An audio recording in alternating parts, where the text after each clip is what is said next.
Sound fam. So, as you know, I like to come at things from a different angle to some of my other fellow YouTubers, especially in the gaming space. But we can't help but notice that there's a large agreement that the recent price hike of PlayStation Plus individual tiers for their monthly programs is widely deemed to be unacceptable. I myself have called out Sony online at every opportunity and asked them, quote, "Are you high?" And as yet there are unanswered questions. For one, why did it happen so quickly? I mean, we got the price rise and we didn't get a chance to really absorb it and like save up a bit more money.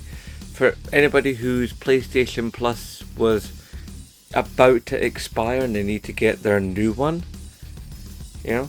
they're basically going to be whacking out a good chunk more cash. I mean, I myself, I'm on extra, and when it comes to it, early part of next year, I'm looking at £100 spend when I was originally spending 84 quid. Now, there'll be some people that say, "Oh, it's just another 16 quid then. That's nothing, mate. Nothing. I have a kid, I have a house, I've got to pay rent, I've got to pay council tax, food, electricity, gas. I have a growing teenage son. I've got to travel to and from work. I've got to have food while I'm at work. I've got so many things to keep going, and with a Tory cost of living crisis continually ravaging my country, never mind the hellscape that's been created thanks to Brexit, another 16 quid on top of everything else, with everything just going up, up, up, up, up. Don't even start me on my electricity bill. Okay? So the fact that Sony want to point everything up over here, at least in the UK, we're looking at what's roughly been described about a 20% hike in prices. Now the percentage changes from territory to territory. In North America, it's about a 33, maybe some put it as a 35% rise. And the state of the games technically hasn't gotten much better. Don't get me wrong, this year and tail end of last year there were some cracking months with some really good games, but there has also been a lot of one hesitates to use the term shovelware, but shall we say less than quality software. There have been some not great games and some very cheap games, and some games, admittedly, there's some stuff that's come out that was brand new, like Stray. Stray was wonderful. I enjoyed it. I very much enjoyed it, actually.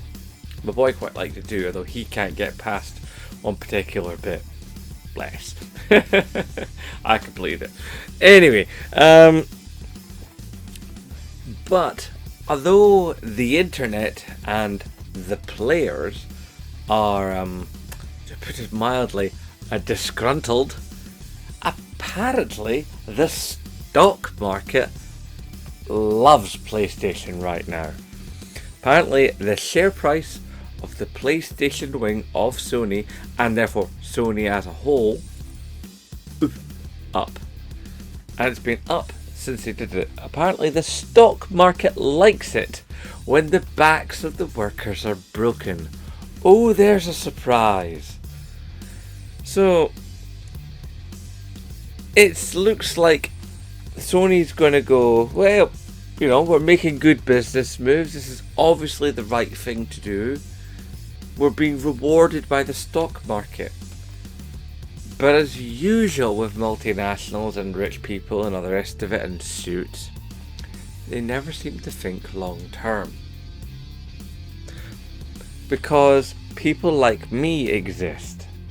And quite frankly, I am heavily considering dropping back down to essential tier. I started on Essential tier because it was as close to the original PlayStation Plus standard version, because it used to be 2 tiers, now they made it 3 tiers. And I just thought, well, I can get this extra tier, it's quite good. And there's lots of games in it. It's actually got quite a bit in it. Now, I'm not really going to play much of the retro stuff because it's hard enough for me to play new games, let alone go back to old games. And I just don't have enough faith in the streaming capabilities, even though I have really good internet here for streaming PlayStation 3 games. I mean, the sooner that those games can be played natively on the system, the better. Just download and do. There are a number of hacking groups out there, Sony, who have basically figured out a lot of PS3 stuff, and if you were to put in even a tiny amount of money and figure it out the rest of the way and work with these groups, you would make a lot of gamers extraordinarily happy. Just saying. But we gamers, that's where the trouble is, you see.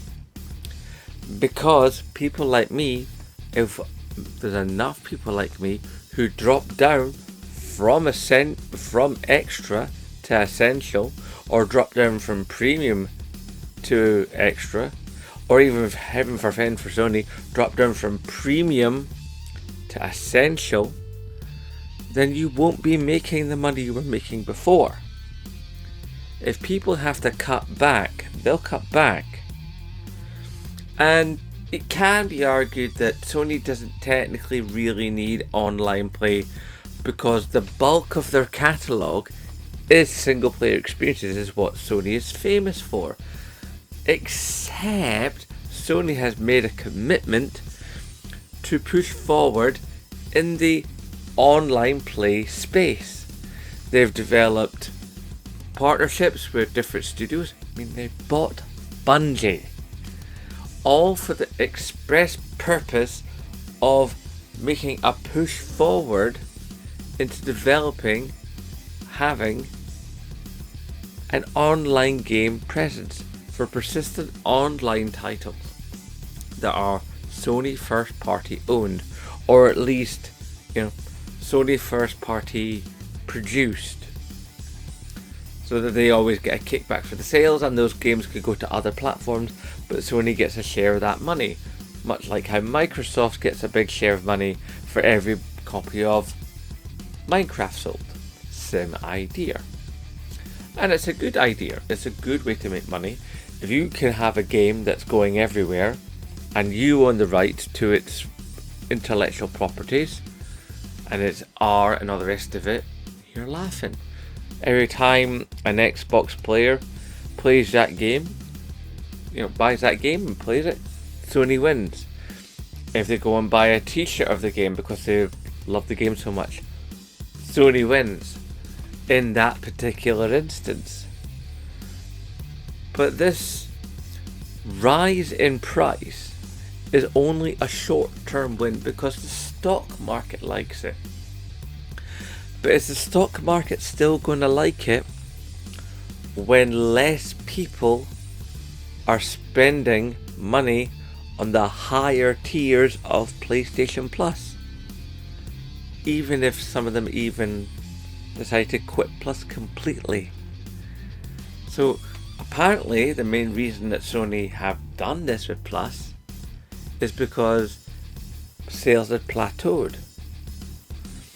Well, I think it's probably better to have sales that have plateaued rather than sales that will dip. But who am I? What do I know? Perhaps you know better than me. If you do, typey down below, let Zembloke know. Educate me. Where maybe you see something I don't. But for my money, just because the stock market likes it, is not a good enough reason to persist with it. Perhaps what Sony needed to do, I don't know, was just a completely different move. Like, each thing could have gone up by maybe £5. And what they could have done was, say, Essential goes up by 10. Extra goes up by 5. Premium goes up by 2 or 3 quid. So you make the upper tiers look slightly more affordable than the lowest tier. You see where I'm going with this, Sony? That's what you could have done. And if you had waited, to do it and actually made a video explaining it and saying why, instead of having a tiny little sentence at the end of some text in the PlayStation blog that nobody really reads apart from industry people about this month's upcoming games, one of which being the reboot of Saints Row, the game that destroyed Volition. I mean, I've been a Sony guy since day one. I had the original Model 1 PSX, the first PlayStation, the first model of it. There were 4 models of that machine. And this is one of their biggest bonehead moves.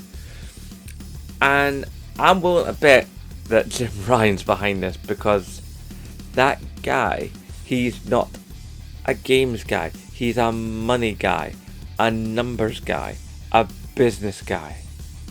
And that's what this thinks of. So, the basic news of this particular story is stock market likey, everybody else doesn't he?